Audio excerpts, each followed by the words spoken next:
ये देख क्या हुआ, ये देखिए लाठियों से मारा गया है अभी।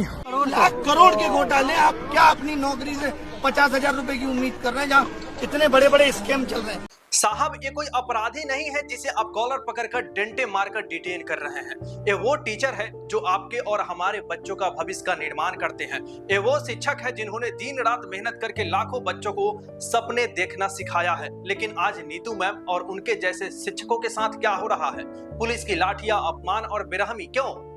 क्योंकि वो सच बोल रहे हैं, क्योंकि वे अपने छात्रों के हक के लिए लड़ रहे हैं। आज हम बात करेंगे उसी दर्द की, उस निराशा की जो हमारे देश के युवा और शिक्षक महसूस कर रहे हैं। हम बात करेंगे उस खामियां की जो हमारी शिक्षा व्यवस्था को खोखला कर रही है। हमारे देश में छात्र की जिंदगी आसान नहीं है। सुबह से रात तक किताबों में डूबा हुआ, माता पिता की उम्मीदों का बोझ और उस पर कोचिंग की फीस का कर्ज, लेकिन फिर भी वो हार नहीं मानता है। वो सपने देखता है एक सरकारी नौकरी का, एक बेहतरीन जिंदगी का। लेकिन क्या होता है? सालों की मेहनत, लाखों रुपए खर्च और फिर एक दिन खबर आती है परीक्षा रद्द, पेपर लीक, तकनीकी गड़बड़ी, प्रशासनिक लापरवाही। आखिर क्यों? पिछले कुछ सालों में कितनी बार ऐसा हुआ है? नीट, एसएससी, यूपीएससी, हर बार एक नई कहानी, हर बार एक नया बहाना। लेकिन इसका दर्द कौन समझेगा? वो छात्र जो अपने गांव से शहर किराए के कमरे में रहता है, दिन में मजदूरी करता है और रात में परेशानियों की रोशनी में पढ़ता है। उसका क्या? उसकी मेहनत का क्या? उसकी भविष्य का क्या? शिक्षा मंत्री जी, ये बच्चे आपके लिए सिर्फ आंकड़े हो सकते हैं, लेकिन इनके लिए ये उनकी जिंदगी है। आपकी एक गलती इनके सालों की मेहनत को बर्बाद कर देती है। क्या आपने कभी इनके आंसुओं को देखा है? क्या आपने कभी सोचा है कि इनके माता पिता का दिल कैसे टूटता है? अब बात करते हैं हमारे शिक्षकों की, लाखों टीचर की जो दिन रात बच्चों को पढ़ाते हैं। वो सिर्फ टीचर ही नहीं, वो माता पिता, दोस्त और मेंटर भी है। लेकिन इनके साथ क्या सलूक हो रहा है आज? पुलिस की लाठियां, अपमान और जेल। क्यों? क्योंकि वो अपने बच्चों के हक के लिए आवाज उठा रहे हैं, क्योंकि वो चाहते हैं कि शिक्षा व्यवस्था में सुधार हो। सिर्फ इसीलिए 4 लोग हम में से डीओपीटी मिनिस्टर से मिलना चाहते हैं, लेकिन उनका ईगो आज इतना बड़ा है कि वो किसी से नहीं मिल सकते। नीतू मैम, जिन्होंने 15 साल तक बच्चों को एसएससी और अन्य प्रतियोगी परीक्षाओं के लिए तैयार किया, उनकी कोचिंग क्लास में हजारों बच्चे पढ़ते हैं। लेकिन जब वो अपने छात्रों के साथ सड़क पर उतरी ताकि उनकी आवाज सरकार तक पहुंचे तो क्या मिला?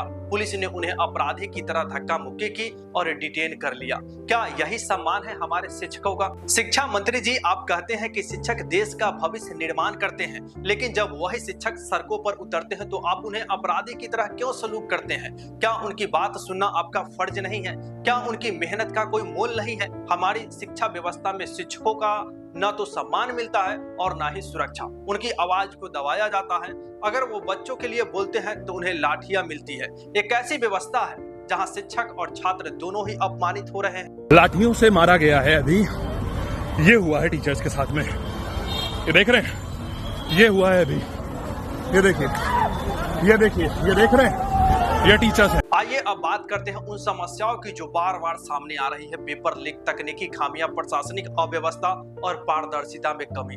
ये सिर्फ शब्द नहीं, ये उन लाखों छात्रों की मेहनत का अपमान है दोस्तों। पिछले 5 सालों में कितनी बार पेपर लीक की खबरें आई है? नीट, एसएससी, यूपीएससी, हर बार एक नया घोटाला। लेकिन क्या कोई जिम्मेदार व्यक्ति पकड़ा गया? क्या किसी को सजा मिली? बिल्कुल नहीं। ऑनलाइन परीक्षाओं में सर्वर क्रैश, गलत प्रश्न पत्र और समय की कमी, क्या ये सब संयोग है या सरकार की लापरवाही? परीक्षा रद्द होने की खबर सुनकर एक छात्र का दिल कैसे टूटता है, ये सिर्फ वही समझ सकता है। लेकिन सरकार को इससे कोई फर्क नहीं पड़ता है। वेंडर बदलने की प्रक्रिया में क्या हो रहा है? क्यों बार बार नए और अविश्वसनीय वेंडर चुने जा रहे हैं? क्या इसके पीछे कोई बड़ा घोटाला भी है? मैं आप सबको कैमरे के माध्यम से बताना चाहता हूँ कि ये 1 साल की भर्तियां 3 लाख करोड़ का घोटाला है और वक्त आने पर इन सबके प्रूफ दूंगा। 3 लाख 3 लाख करोड़ के घोटाले। आप क्या अपनी नौकरी से 50,000 रुपए की उम्मीद कर रहे हैं, जहाँ इतने बड़े बड़े स्कैम चल रहे हैं? शिक्षा मंत्री जी, आपकी कुर्सी सिर्फ बैठने के लिए नहीं है। आपका काम है जवाब देना, समाधान देना। लेकिन हर बार हमें सिर्फ बहाने सुनने को मिलते हैं। हम जांच करेंगे, सुधार करेंगे। ये खोखले वादे कब तक आप करते रहेंगे? कितने और पेपर लीक होंगे? कितनी और परीक्षाएं रद्द होगी? कितने और बच्चों का भविष्य बर्बाद होगा? छात्र और शिक्षक दोनों सड़कों पर हैं, लेकिन वो कोई क्रांति नहीं कर रहे हैं। वो बस अपने हक की मांग कर रहे हैं। आइए उनकी मांगों को समझते हैं। परीक्षा प्रक्रिया में सुधार और पारदर्शिता हो। छात्र चाहते हैं कि परीक्षा प्रक्रिया पूरी तरह पारदर्शी हो, हर कदम पर जवाबदेही तय हो। पुराने विश्वसनीय वेंडर की नियुक्ति, नए वेंडर की वजह से बार बार समस्याएं हो रही है। पुराने भरोसेमंद वेंडर को क्यों नहीं लाया जा रहा है?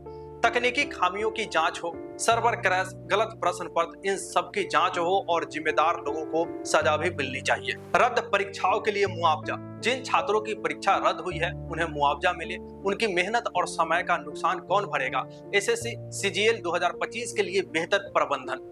आगामी परीक्षा में कोई गड़बड़ी न हो, इसके लिए अभी से ही कदम उठाए जाए।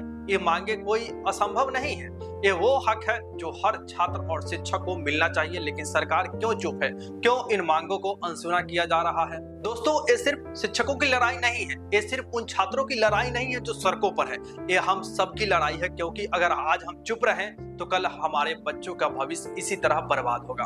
आपसे मेरा अनुरोध है, इस मुद्दे को ज्यादा से ज्यादा उठाइए, सोशल मीडिया पर अपनी आवाज बुलंद कीजिए। Justice for student, respect teacher जैसे हैशटैग का इस्तेमाल कीजिए और अपने सांसद और शिक्षा मंत्री को टैग कीजिए। पूछिए कि वो जवाब दे क्यों नहीं ले रहे हैं। शिक्षा मंत्री जी, आपकी चुप्पी अपराध है, आपकी नाकामी लाखों बच्चों और शिक्षकों का अपमान है।